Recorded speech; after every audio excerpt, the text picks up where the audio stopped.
la campana. Obvio, obvio, dale, todo Indate está con... Hoy es así.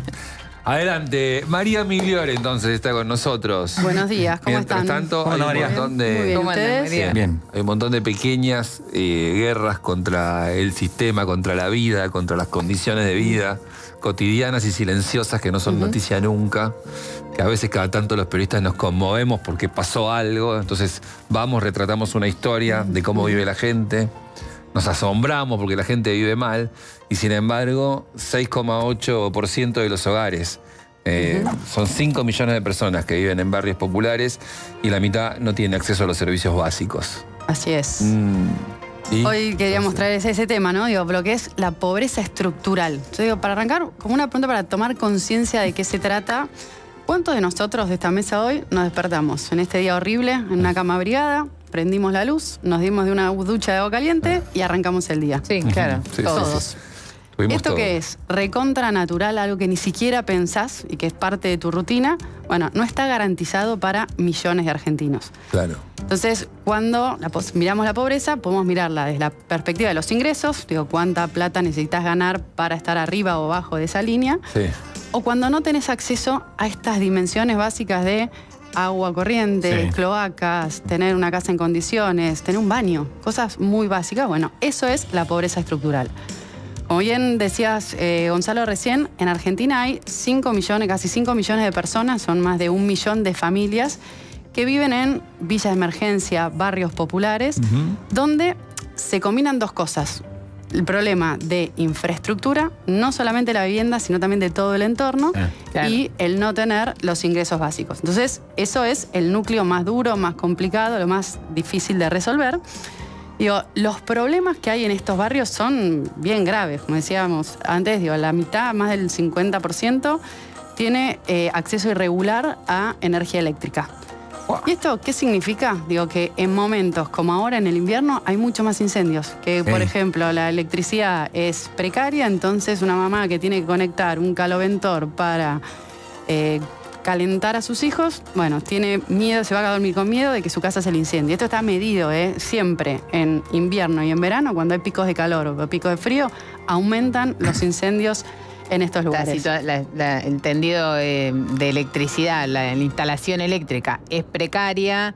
Muchas veces ese con el cable que se usa para la telefonía, con cable de teléfono se hace, y además los aparatos de electricidad que se usan son generalmente, claro, los más económicos que tienen mucha demanda de consumo. Entonces combina las dos cosas y el invierno siempre es un problema. Un problema grande. Yo me acuerdo cuando estaba trabajando en el gobierno, los inviernos teníamos que tener mucha guardia de emergencia. Y bueno, cuando se empezó a solucionar eso en los barrios que se pudo solucionar, fue impresionante cómo bajó ese porcentaje de riesgo. Sí, eso te iba a preguntar, en tu experiencia personal, ¿vos en algún momento veías que eso salía? O sea, que se solucionaba, ¿o es tan estructural que veías al chico crecer en la misma condición? No, justamente. Esto, digo, es una realidad que es una deuda bien histórica. Tiene solución. Digo, hay una herramienta bien concreta que se llama la política de integración sociourbana, que es la mejor política que existe en Argentina y la verdad en todos los países de América Latina de distintas maneras se implementó para solucionar los problemas de pobreza estructural. Entonces, no es un problema que no tiene solución. El Estado tiene que invertir, que hacerse cargo para poder solucionar esto, sobre todo la transmisión intergeneracional de la pobreza, ¿no? Digo, es la política más efectiva para... ¿Pero es solo plata? Perdón que me meto en la placa, digamos, pero... No, no es solo plata. Justamente, esto no es plata, es buen diseño. Me parece que esto, primero, no es caridad. Digo, me parece que para poder pensar un país, yo siempre digo, sin crecimiento económico no se puede solucionar ningún tema de pobreza. Ahora, solo con crecimiento económico tampoco va a alcanzar. Entonces, esta política de integración sociourbana lo que busca es revertir estas situaciones estructurales. Y acá yo le traje algunas fotos para pensar, bueno, ¿qué es y qué no es una política de integración sociourbana? La que está bien hecha. Una buena política de integración sociourbana se piensa, Ramón, justamente, no es solamente plata, se planifica con 3 cosas. Una es lo que tiene que ver con la integración específicamente de pensar el barrio, no solamente las condiciones de las casas o de la familia, sino dónde están viviendo. En general los barrios populares están muy excluidos de todo el tejido. no entran colectivos, no tienen escuelas, las calles son recontra chiquititas, entonces no hay, bueno, entonces que haya pasillos, además de que lo hace más inseguro, hace que no pueda haber servicios como el agua, como la luz. Entonces, acá les traje unos ejemplos, por ejemplo, para que se pueda entender, Lugano, barrio 20. ¿Ven ahí al principio de todo la foto de arriba? Sí. Bueno, había un pasillo así chiquito. Ahí se demolió todo y ahora hay un lugar desde el cual se puede caminar, se puede transitar. Ah, fui a ese lugar. Para poder llegar a hacer esa calle, se mudó a todas las familias a lugares, digamos, de viviendas nuevas. Abajo de esa calle pasan todos los servicios que ahora pueden ser formales y más allá de la formalidad, de calidad. Entonces, pensar una buena política que sea sustentable en el largo plazo implica pensar esta dimensión. Había otro ejemplo más también. Seguro que lo sabes muy bien. A mí una vez me contaron, fui a la Villa 20, al barrio 20. Y ahí aprendí la complejidad que tiene convertir un pasillo en una calle. Altísimo. Es una obra de ingeniería social, económica, técnica, convertir lo que es un pasillo en una calle, para que entre una ambulancia, por ejemplo. Para que entre una ambulancia, claro. Es un desafío fenomenal de la política. Enorme. Si se ejecuta bien, es política bien entendida. Yo me acuerdo, lo primero que se hacía cuando el barrio 20 es un barrio en el sur de la ciudad de Buenos Aires, donde viven 40.000 personas aproximadamente, y se llevó adelante un proceso de integración bien grande. Lo primero que se hizo con los vecinos fue diseñar cómo queríamos que quedara ese lugar, el barrio en general. Hay una foto, si la pueden poner, que se vea cómo estaba un lugar que era un cementerio de autos, que después pasó a ser una cancha de fútbol, una escuela, tuvo un cambio muy, muy grande. Pero entonces, primero construimos las casas, definimos cómo queríamos que quedara todo ese barrio y votábamos con los vecinos, bueno, por dónde iba a pasar cada una de las casas. Si pasaba por, no sé, este lugar, afectaba a todos esos vecinos. Entonces iban a tener que mudar. Podían mudarse a las casas nuevas o hacer canje con otras familias. Eso llevó años. ¡Qué sofisticación, por Dios! Sí, pero es la... A ver... no sé si es sofisticación, ¿es complejo? Sí. Ahora, es la única manera de que sea sustentable, porque la gente se apropia de todo ese proceso y porque es lo que te permite, de nuevo, abrir las casas. Vos podrías entrar y decir, bueno, todas estas casas se expropian, ustedes se tienen que mudar a tal lado y derribarlas, y lo que vos decís, eso después hace que el conflicto emerja de nuevo. Eso no funcionó nunca en ningún lugar del mundo. Yo digo que es sofisticado por todo lo que integra, digo, ¿entendés? Eso me parece. Tenés que integrar todo, una mirada... Una mirada de ciudad. Por eso yo insisto, es integración urbana, es pensar ese lugar con el resto de la ciudad. ¿Cómo se van a mantener los servicios? ¿Cómo entran los colectivos? ¿Cuántas escuelas va a haber? No solamente la vivienda. Después, obviamente, también hay otra dimensión que es la de mejorar las condiciones de cada una de las casas. Y ahí hay mil maneras de hacerlo. Se pueden hacer mejoramientos, se pueden dar créditos a la familia para que ellos mejoren sus casas. Se puede construir casas nuevas. Yo creo que eso es en la ciudad de Buenos Aires se hizo más porque había una cuestión de espacio, de que había muchos pasillos. En otros lugares del país no es... Claro, pero fíjate que ahí volvemos a hablar de plata, si bien no es el punto. Y me imagino, financiar, darle crédito para que esa misma persona se financie. Hablamos de montos de volúmenes importantes. Depende qué tipo de intervención. Mira, a nivel... depende obviamente de la condición de la casa, si lo que tiene que hacer es mejorar un baño, agregar una habitación o impermeabilizarla, cambia mucho.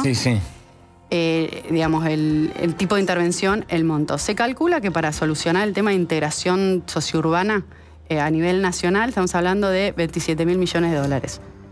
Y eso se podría pensar, digo, una estimación que se había hecho era que podríamos pensarse en 3 periodos de gobierno donde vos pudieras solucionar lo estructural. 2.500 millones de dólares por año. Entonces, hoy eso está absolutamente financiado, no es para mí imposible, y a mí había algo bien interesante que tiene que ver también con cómo estaba pensado el instrumento original, este FISU, que después fue un debate, se politizó demasiado la discusión, que lo que permitía era pensar, primero, que parte lo pagaran las provincias, no todo el financiamiento tenía que venir del gobierno nacional, eso cambiaba.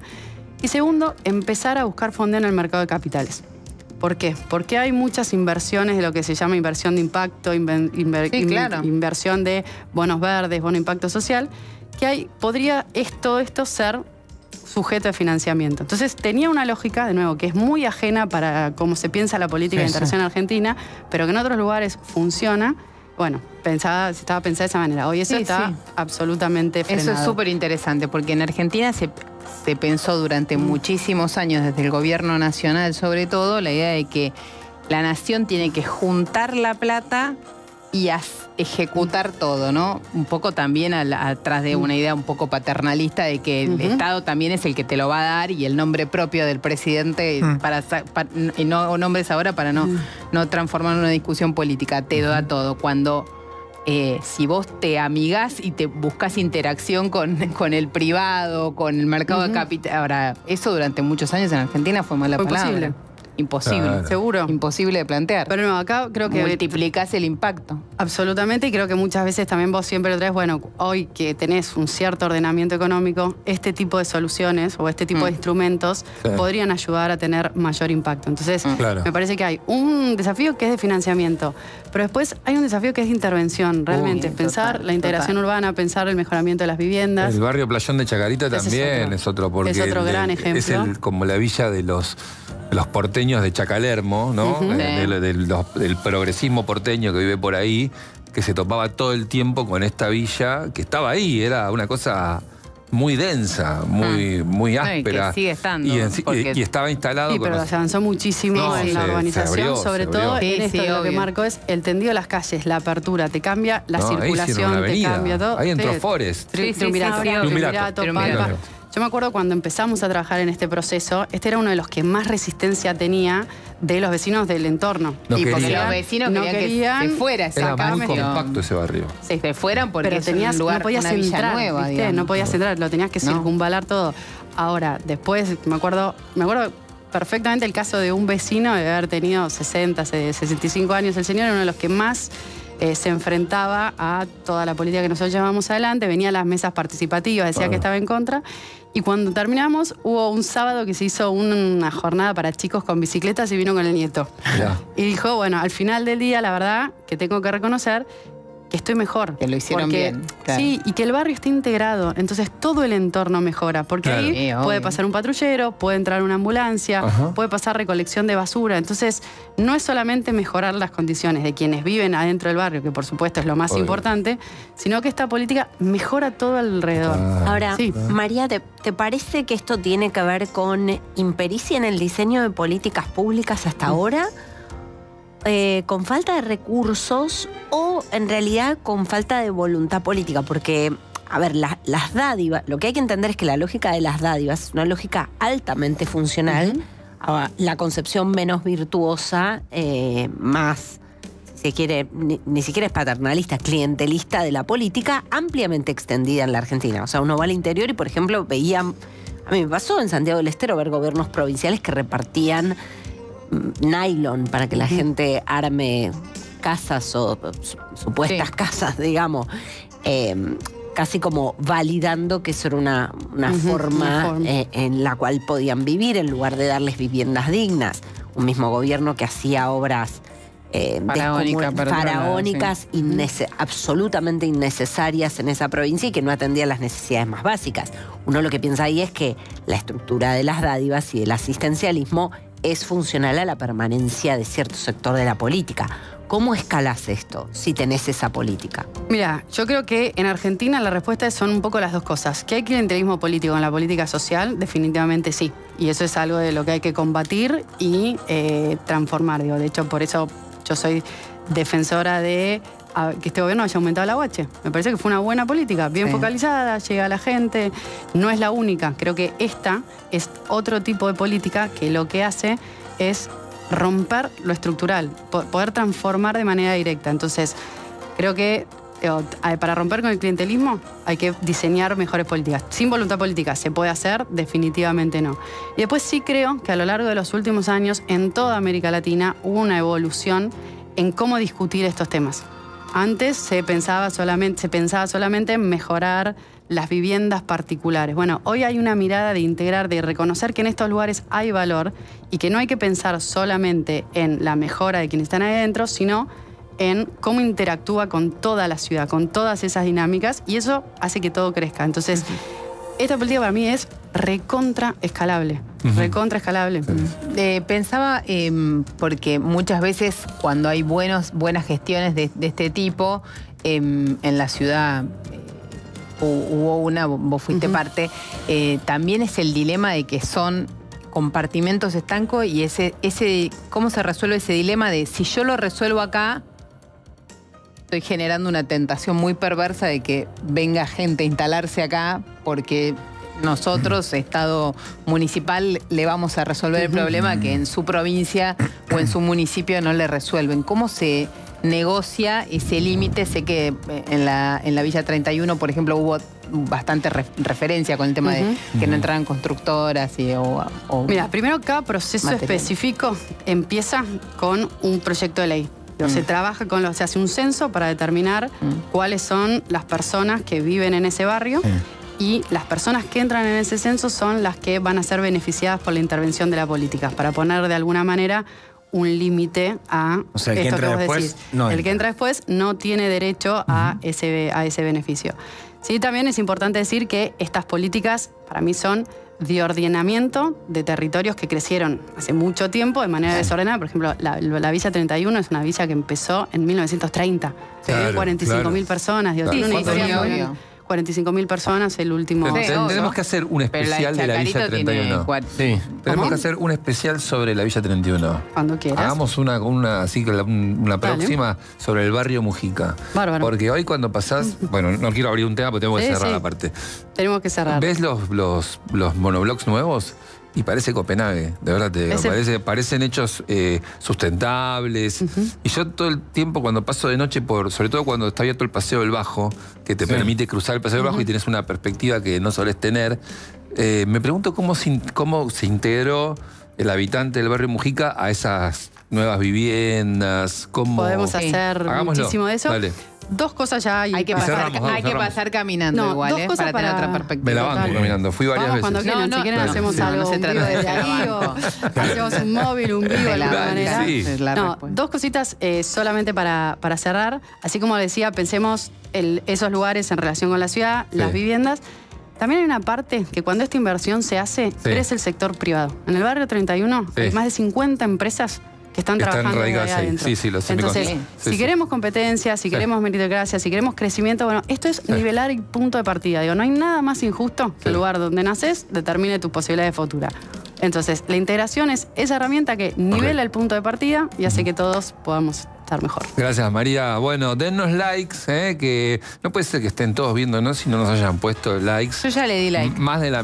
muy bien. Es como votarse a uno mismo. Parte interesada. Es como ir al cuarto oscuro y votarse uno mismo. Bueno, muy bien. Dennos like y está súper caliente.